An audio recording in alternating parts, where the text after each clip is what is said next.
Good evening, everyone. Welcome. Questions for England head coach Gareth Southgate. Please raise your hand and wait for the microphone. Just in the front.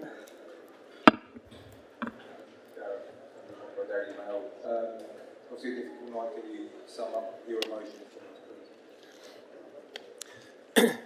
Yeah. Look, to lose a final is incredibly tough. I think, firstly, congratulations to Spain. They were the best team in the tournament. They were the best team tonight. Our players have been incredible. They've given everybody some incredible nights. They couldn't have given any more in terms of their effort, their desire, their character. Tonight we fell short. We didn't keep the ball well enough. We actually defended well in the first half, in particular, limited their possibilities, but we couldn't play through the counter press well enough, and we actually didn't really use the ball well until we were a goal down. Then we had a decent period in the game. We got the equaliser, but I think the physical toll of the issues we came into the tournament with, the extra time periods, and then tonight having as little of the ball as we did, ultimately that took a big toll, and I think was part of the reason why at the end, legs started to go and you start to make mistakes. But the players have pushed it till the 85th minute of the final game. They've been incredible, really. Commiserations. What was the messaging to the players afterwards? Obviously, you have made progress in your time in charge, but to have that gut punch for a second straight final. Yeah, the messaging was exactly what I've just said to you guys. Very proud of the group of players. They couldn't have given me any more. They couldn't have given the country any more. So ultimately, we lost to the better side, and we have to reflect on, how that happened. But it's very clear in my mind the game. As I said, for me the key was possession of the ball tonight, and we didn't have enough control. Hi Gareth, commiserations. What was the thought process between changing back to the back four after the back five had been so effective in the knockouts? Well, if you look at Spain, they play wingers wide on the touchline and a number 9, so you can't play 3 against 3 at the back. It's too far. If you play 5, then they pin your 3 with 5. They pin your 5 with 3, and you'll be completely overloaded in midfield. So the only solution is to play with the back 4, and then you have to work out the pressure in front of that. So the same as they were a +1 at the back against us. Their counter pressure was better. They have slightly different profile of players. I didn't think that caused us a problem. We wanted to keep the same shape with the ball that we've had in the previous games, because that's been effective. So we were trying to get into a 3 as much as we could, but we didn't have those longer periods of possession to be able to take control of the game. And in the end, I think that was why the flow of the game was as it was. The moments that were decisive are probably a consequence of that flow of the game, I think. Hello, Gareth. Sam Walsh from Telegraph. You mentioned the physical toll it came to the tournament. I know you've said to TV about Harry Kane and his fitness. Was this a tournament too far for him? Well, not a tournament too far, but I think so many of our players came in to the camp having missed the end of the season. We've managed to get Luke through a 90 minutes when he hasn't played for 4 months. We've had Kobe as a young player who's done incredibly well, but the amount of football he's had this year, Jude, you could see we were about to take off because he looked, he was cramping as well. So that physical toll was definitely an issue for us with others in the group as well. but of course that's exacerbated when you don't keep the ball earlier in the game. So yeah, look, there was a lot stacked against us tonight in terms of having a day less to recover from the previous game and having had the extra time periods that we did. But we have to hold our hands up. Spain were better, and in the end, that is the long and short of it. Hi. What do you think was the problem with Harry Kane in this match? Just one shoot, certain ball contacts.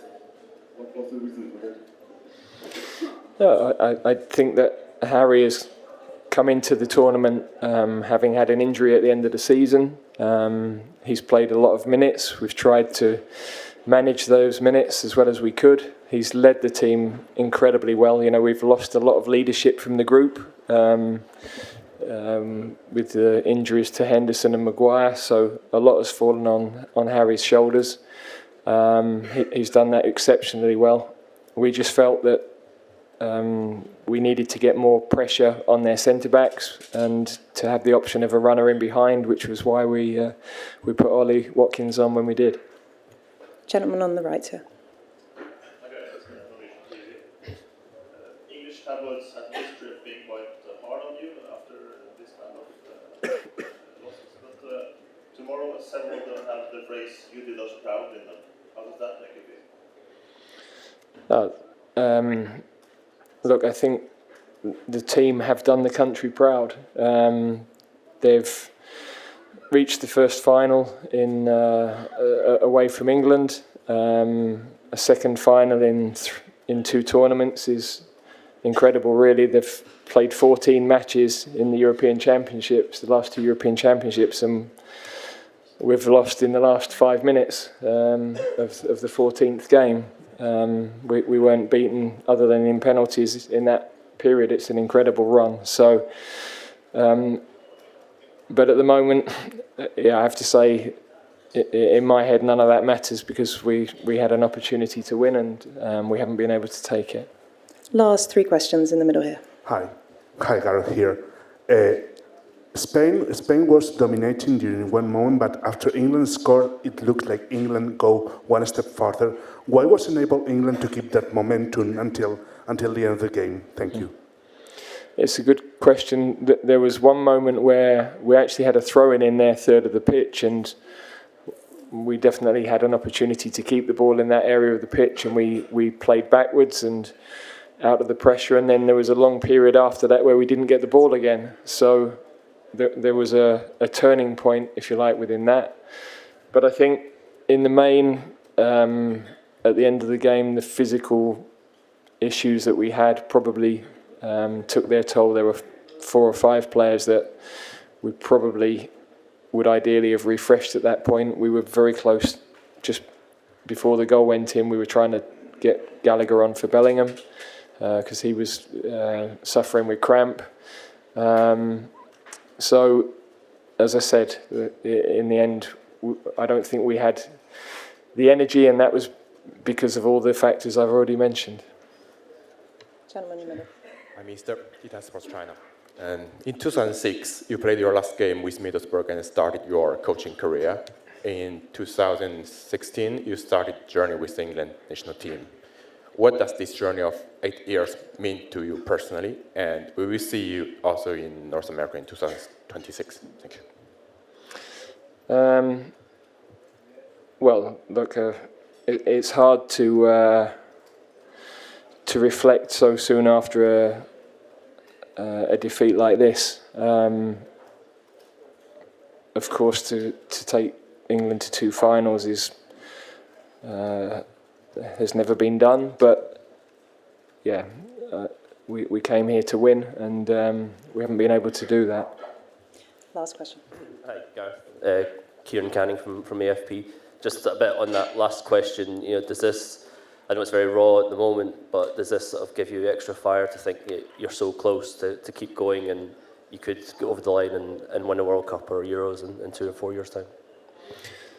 Yeah, look, I think that's not. I totally understand the question and understand you need to ask it, but I need to have those conversations with important people behind the scenes, and I'm obviously not going to discuss that publicly first.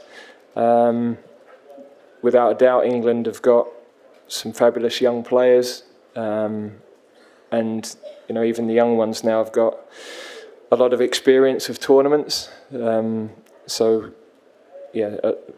Many of this squad are going to be around in 2, 4, 6 years, 8 years' time, and we have now been consistently back in the matches that matter. So it's the last step that we haven't been able to do. Thank you very much. Cheers. Thank you.